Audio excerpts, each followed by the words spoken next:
exactly what the thorn is. But when we look over in the 11th, picking up the 27th verse, that's why it's always good to read the chapter before, because it'll let you know what's going on in the next chapter. And it says here, in weariness and painfulness, and watching often, and hunger and thirst, and fasting, and cold, and in nakedness. Besides these things that are without, that which cometh unto me daily, the care of all the churches. This is also good for a pastoral ministry, because sometimes a church can be a thorn in our side. And we find here that Paul is talking about what he's struggling with. Just be patient with me as I prove my thesis.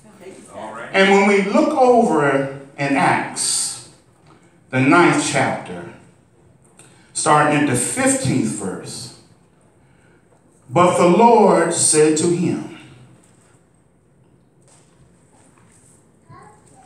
go, for he is chosen vessel of mine to bear my name before the Gentile kings and the children of Israel. For I will show him how many things he must suffer for my name's sake. This is what the Lord is telling Ananias. So what Paul is going through, yet and still he's struggling, God has his hands on him. Because it's saying here in Acts that he's going to let him know the many things that he may suffer for the cause of Christ. But we find here that Paul is talking about, I got a situation here, and Lord, I've been seeking you and calling on your name, but it's like you don't hear me. It's like you're not reacting and moving fast enough.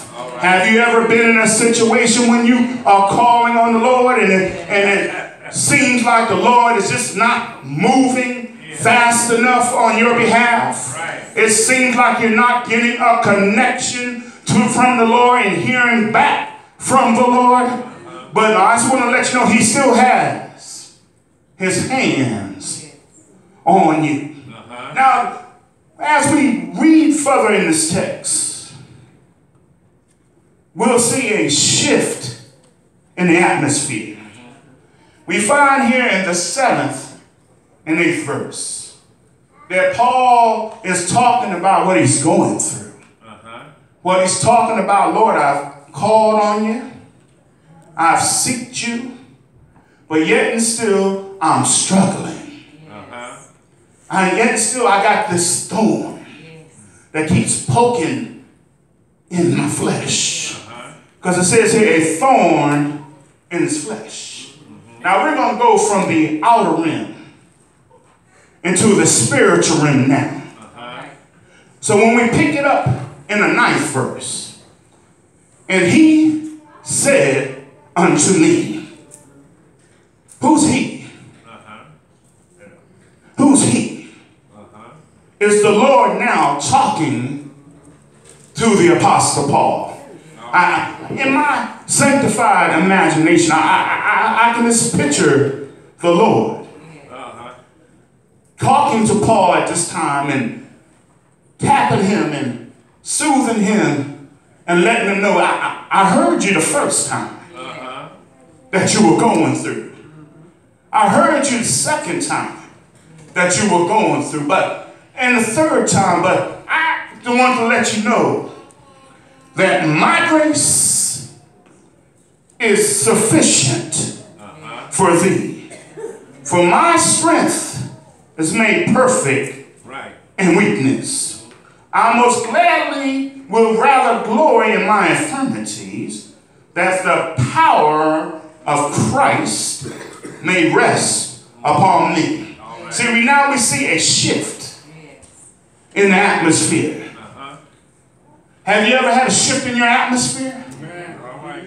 We hear it now, we're reading the 9th verse, and he spoke to me.